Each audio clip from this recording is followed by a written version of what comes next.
Hi there, my name is Larissa Perez. I have been working with West Music for 3.5 years as the National Sales Consultant for books and curricula. I started teaching elementary music in Katy, Texas after graduating with a bachelor's in music ed from LSU. I moved up to Denton, Texas to get my master's in music ed at University of North Texas, and I've been here ever since. And I taught elementary music for over 20 years. One of my biggest challenges as a music teacher was figuring out what to do with the upper grades. I had a hard time figuring out how to keep 4th and 5th graders engaged, involved, enjoying music class. I felt really comfortable with pre-K through 3rd. I used First Steps in Music for almost 15 years and really loved the activities, the structure, and I felt like I did a good job making it more developmentally appropriate for 2nd and 3rd graders. I tried to do that with 4th and 5th grade, and it just didn't work. So I figured out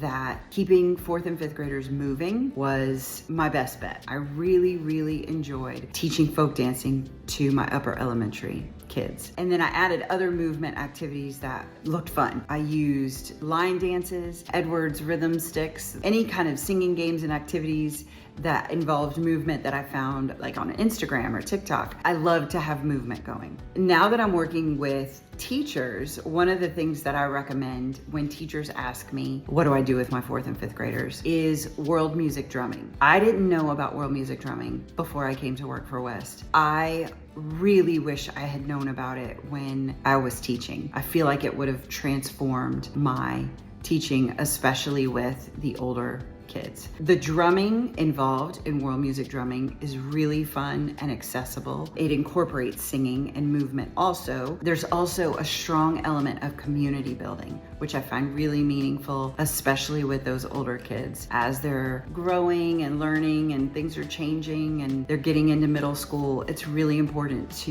for them to have a sense of community. If I could go back and say something to myself as a first-year teacher, I would tell myself to make sure that the songs and games I use to teach concepts are ones that I enjoy. As music teachers, we often teach the same lesson over and over, day after day. If I'm using a certain song to teach a concept, I want to make sure that that song is something that I enjoy, because I'm gonna be using it a bunch, right? There's so much amazing song material out there. It's not hard to find something, because if I love it and I love teaching it, the chances are much higher that my students are gonna love it too, and that makes everyone happy.